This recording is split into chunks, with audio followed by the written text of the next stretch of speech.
Making this video today for anybody which wants to undercoat their car. So I've just undercoated everything on this car apart from this final wheel well, which I'm just going to show you my technique of how I've done it. So I mean, the first thing which I'd have to say about undercoating, if you're looking to do it, is to make sure that you have the room to do it. So I'm definitely make sure that you are doing it inside or somewhere where there's virtually no wind. And no rain, definitely no rain. So for me, I've got a garage, so I've got, I would say, just enough room to do an undercoating. I would never attempt this in a more enclosed space, and I would never attempt this outside in UK weather, especially with like the rain. You just don't want, it's not a good mix if you're trying to undercoat your car.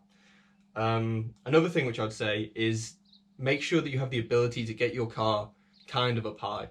So I'm lucky enough that I have quite a few jacks and a pair of ramps. So for the wheel wells, I've just used jacks. So I would never use just one jack because I would feel uncomfortable in case it failed or the car slipped. I would always use two jacks to prop up a car if you're going to work on it for an extended period of time. Anything more than changing a tyre really, or if you want to get underneath it. And to get in under the actual main bit of the car, I've used ramps. I wouldn't feel comfortable jacking up a car and then crawling right underneath the main body of it. So if you don't have that, maybe you shouldn't do your undercoating. But if you do have some jacks and some ramps, or you're willing to put money into it, I definitely recommend it. You can save quite a lot of money. So I think in the UK, I think it's maybe about 500 quid to get your car undercoated. And I've maybe managed to do my car for 60 quid, maybe, which is a pretty good saving. So I was just going to talk you through like how I've done it.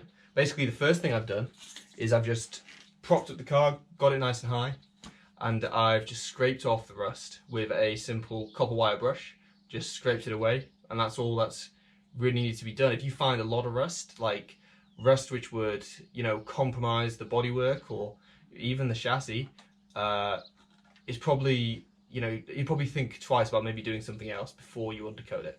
And then after I've scraped off the rust, so my kind of like the second stage is to then tape off the mechanical parts.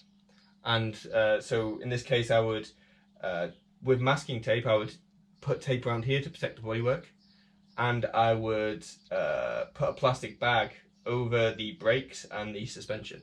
And that's to protect it from kind of the third stage, which is putting on grease and industrial degreaser. So I'm using geyser, and you definitely don't want this going on your mechanical areas.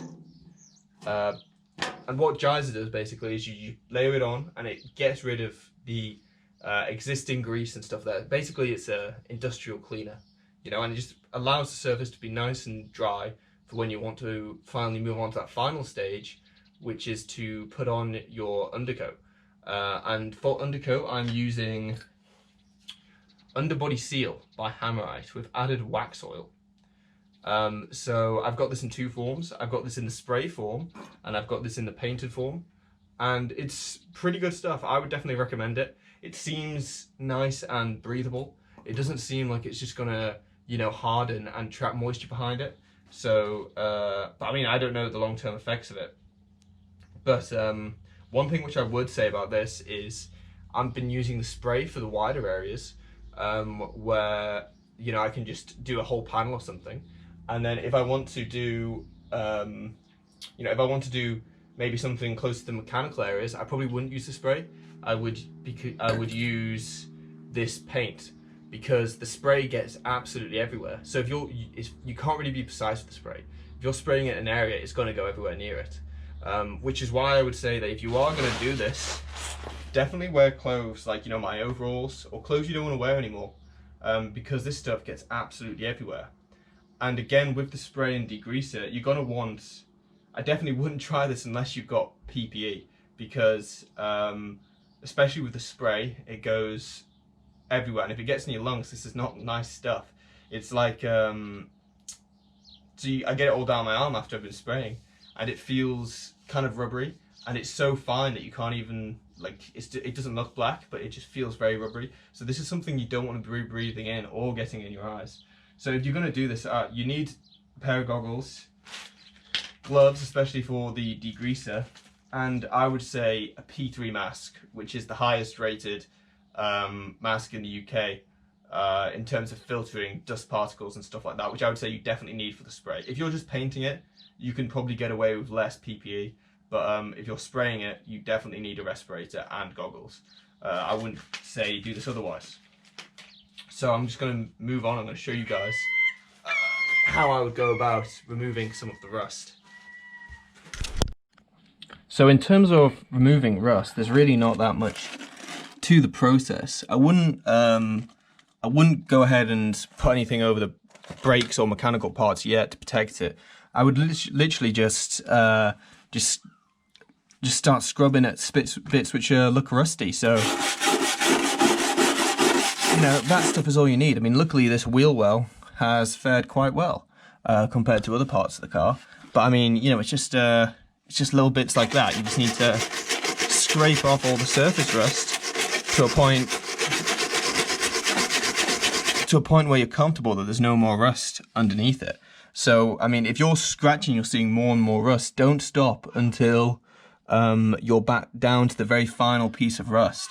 I mean, there's actually not much rust here, so I can't really show you guys a good example of that. But I am going to scrub all the bits which look rusty, like these rusty bolts, but it's only a tiny bit of surface rust here. There have been parts in the car where I've been under the chassis and I've scraped a bit of rust and it's kept on going and going and going for quite a while. And when you get in those kind of scenarios, you do want to just keep on scrubbing on it. So I'm going to go ahead and do this wheel well, and then I'll show you guys what the next step is. All right, so now I believe I've scraped off most of the rust, and I'm ready to move on to the degreasing stage. So all I'm going to do here, and I'll show you quickly, is I'm just going to... Some people would spray on this degreaser, whatever degreaser you choose. I just happen to have Geyser. There are alternatives which may be better suited to this, I'm not sure. But you don't need a lot. And the way I'm putting it on, I'm literally just painting it on. And that's just because I don't have a sprayer. So maybe if I had a sprayer, I would choose to spray it on. But in this instance, I'm just painting it on. And that's not a bad thing because it allows you to avoid, you know, areas like mechanical areas like your suspension, which you obviously don't really want to be degreasing. So because I'm not spraying it and I'm gonna, you know, be careful with it, I am just gonna paint it on without really doing much. Now, before I do put it on, you want to go ahead and put on a pair of gloves, because this stuff is, you know, this stuff is designed to take the paint off walls, so it's not, you know, imagine what it's going to do to your skin. And, you know, I've got a pair of plastic gloves here, and that's all you need. Come on. So I've got a little plastic glove, and that's all you need. And it's literally just as easy as this. You just do that, and then you just liberally apply it on. So you do want quite a lot, and you want to make sure that, you know, every inch is covered. As I said, if you want to spray it, you're more than welcome to. This does take more time, but as I said, it also means you can be a bit more careful with it. So, you know, you can avoid putting it onto, you know, areas which you don't want to get degreased. And again, with that, I would say if you are, you know, if you want to, like, make sure you've got all the points on top and you're lying down to do it, make sure you have a pair of glasses on, because you definitely don't want this stuff going in your eye or in your mouth. But yeah, after this bit, I will show you guys what's next, and we'll pick up from there. Alright, so once you've applied all your degreaser, like I have, you know, you can see it's all nice and wet in there, and I haven't got any on my suspension or on my brakes, but I have got just dabbed a little bit down there, which I'm gonna, you know, repaint. Once you've done all that, you want to leave it. So I usually leave it for about an hour. Go have a cup of tea or a meal or whatever. and then come back to it. And when you come back to it, you want to make sure that you've got water to wash it off with. So there you go. All right, so once you've left it for about an hour, it's time to wash it off. So I'm just going to use a hose to wash all this inside wheel well. You can see it's kind of still damp. So I'm just going to use a hose to wash it all off. You can kind of smell the degreaser depending on what type you use. But I'm not going to film myself washing off because water's going to go everywhere if I try and attempt it with one hand. So yeah, I'll start the video again once I've washed. Okay, so once you're confident that it's all dry where you want to apply the undercoat, drive the degreaser. The next stage is just then to wrap up and protect the areas you don't want to undercoat. So I've wrapped up the brakes and my suspension there, and I've also just put a little bit of masking tape around the underside of the paintwork. So this, as I said, this overspray of the undercoat gets absolutely everywhere. So you do have to protect the areas. So yeah, the next step is just to start undercoating, and away we go. Okay, so I've got a new can and we're ready to go. So I'll show you guys what this comes out like. So it says you want to be about 25 centimeters away. So, and again, you do have to shake it really vigorously. So I'll go for this corner here first. Oh, missed. And then you just want nice smooth motions like that. You don't want to put too much on in any given area. And you just want to go around and do the whole thing. And because I managed to tape it up, tape up the brakes and all that, it allows you just to have that confidence to spray right next to it. And I'm just going to go around and do the whole car. I mean the whole wheel well. That'd be a big job doing the whole car.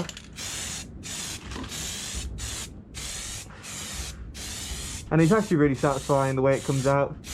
Looks really nice once it's dry. I'll show you guys this exact wheel well. Actually, I'll show you this exact wheel well when it dries. I'll take a thing of it.